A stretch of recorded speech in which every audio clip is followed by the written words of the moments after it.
Hi and welcome to Easy Fishing. Today I want to show you how to construct your own wormery at minimum cost. So what do you need? Well, first of all you need some suitable containers. Now I managed to pick up 3 21 litre bins for less than a tenner with a lid, and the lid goes on, twists and locks. They fit down nicely into each other with enough space there to allow for at the bottom. So what else do we need?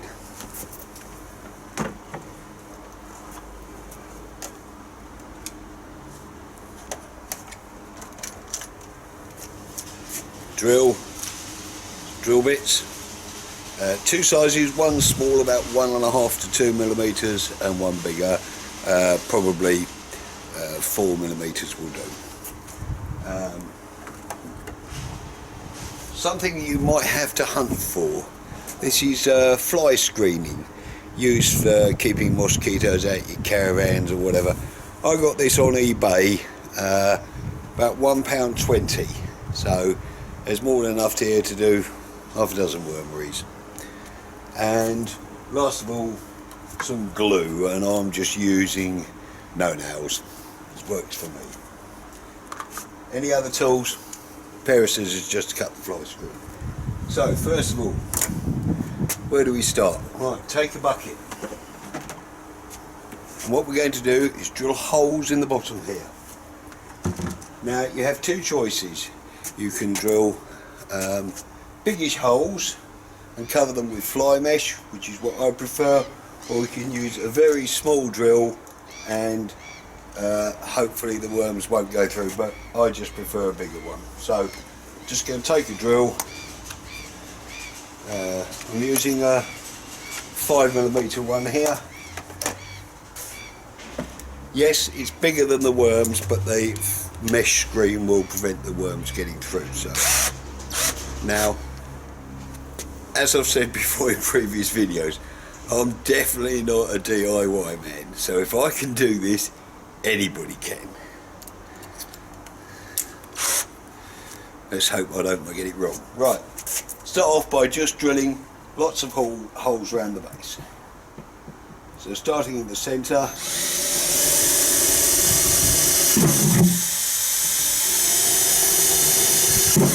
they don't have to be exactly spaced or anything like that. These are just drainage.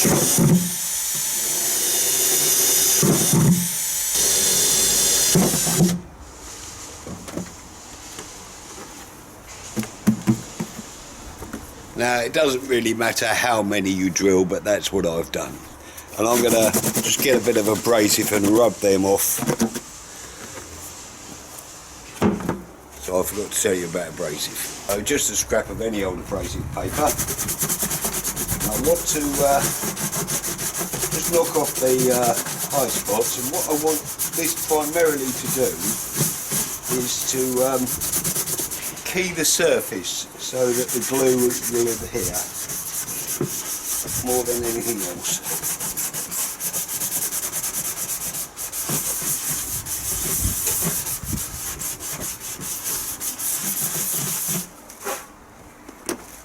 So there you have it, nicely braided. Right, next thing, take your fly screen,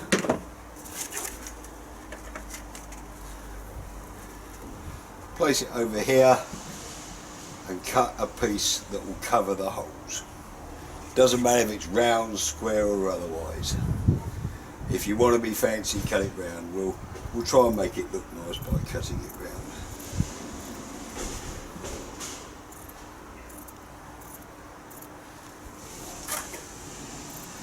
Not that it'll be very round with my cutting, because I'm not using a template, I'm just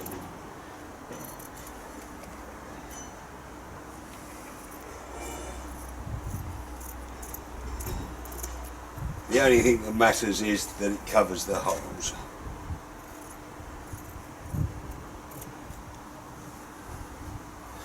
So there we have just a roughly circular one.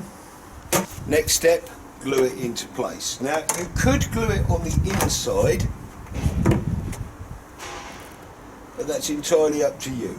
A pair of latex gloves to handle the glue. So just take your adhesive, good generous smear.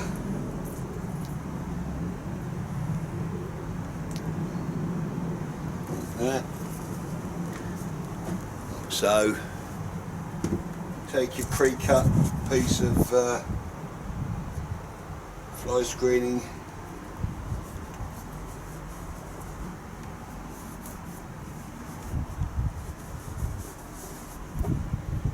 Try not to get the glue in the holes ideally. Be generous with this.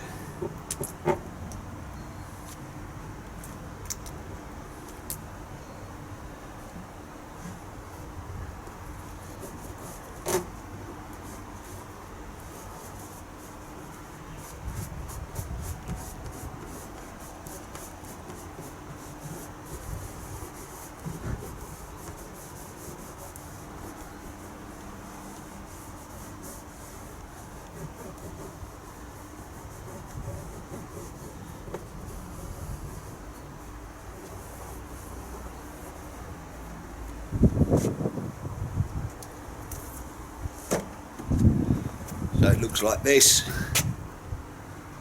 The reason I've put so much on is I don't want the worms working themselves underneath the mesh, which worms can do.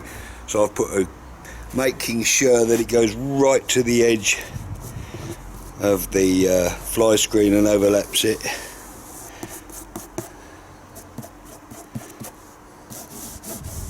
And all this is for is to allow excess fluid to drain down. So that's the first bit done. Put that on one side to dry. Now the only thing that I like to do on this is I like to add extra ventilation holes.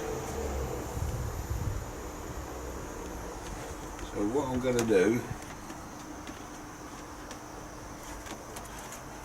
is take the drill bit, drill some vent holes around here to allow for free flow of air. So I'll just swap the drill bit for a small one. This is 1.5mm or something, so I'll have to be careful I don't snap it.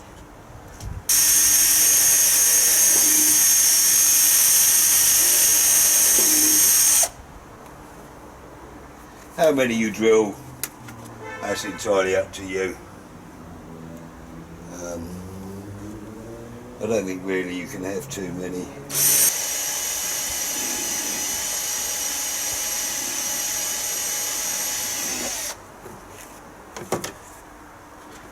So that's the bottom sections of the worm being completed. So you've got the bottom container that will contain the liquid that will drain out the worms. You have the actual worm container with some gauze and drainage holes so they don't get waterlogged. That's it's inside there. Vent holes drilled around the outside. And a lid. Now you can buy more of these bins and stack them up. I have another one here. I'll probably add that to it later. And the only thing I would say is left to do is just to drill a few air holes in the lid. So I'll do that now.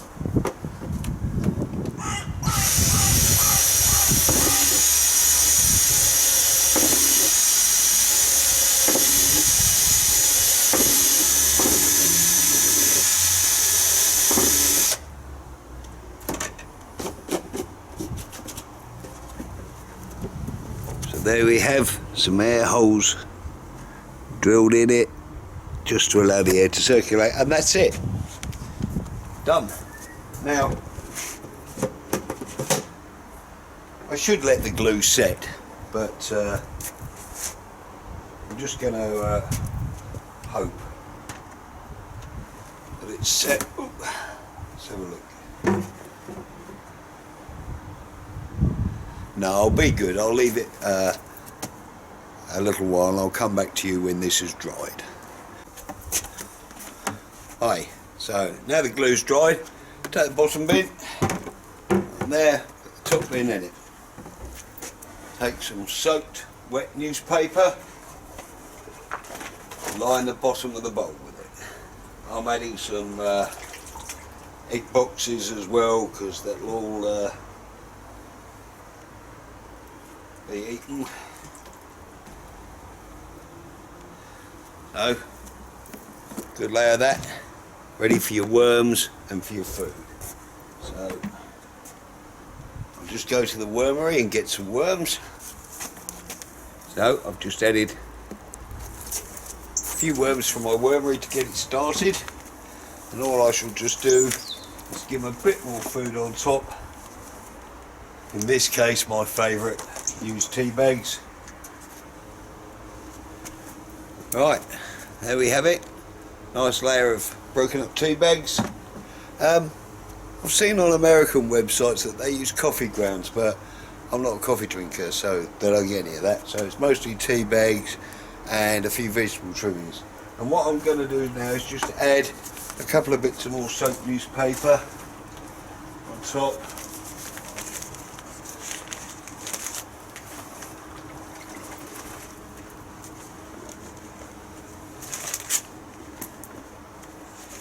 Every time you add feed, put a layer of paper over it.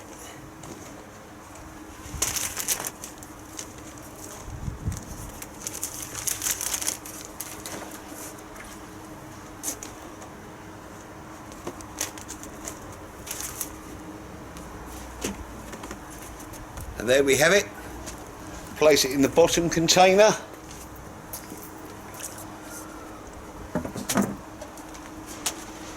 Here.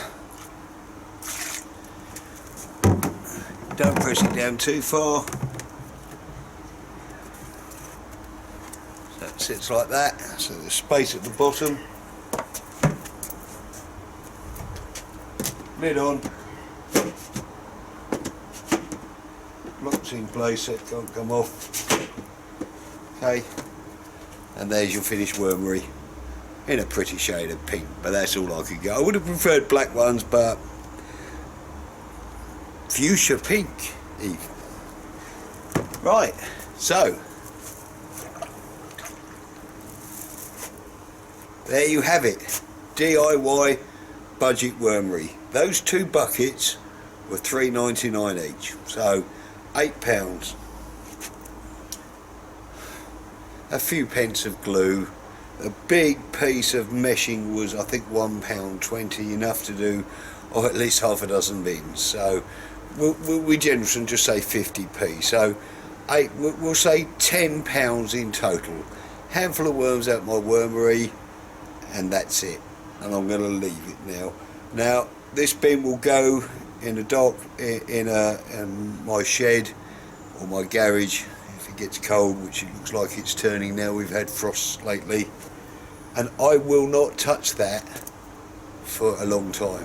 I will check occasionally to see if they need feeding, but I will not put any more feed in there until they've used all that feed up.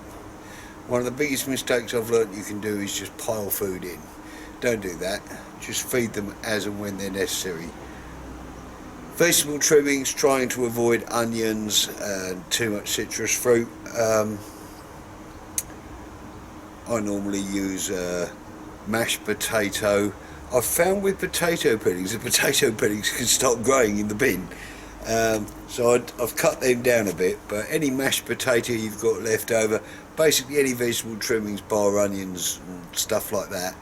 But I mean, if you scrape your carrots and things like that, it's great, you know. And it costs nothing. So once these bins are up and running, I mean, alright, it doesn't look very much. And like I say, it cost me a tenner. And I'm gradually building up a collection of these. And in 3 or 4 months' time, I'll get a good harvest of worms out of that. But I won't. I'll transfer some to another bucket, change the bedding, and just keep going and going until I have enough bins to keep me going for worms ad infinitum. All year, whenever I want. However, so if necessary, eventually I hope to have at least sort of like 10 or 15 of these going. over a period of time. Alright, I'm not going to do it overnight, but I'll get there, and then eventually I'll have one of the best baits going for nothing.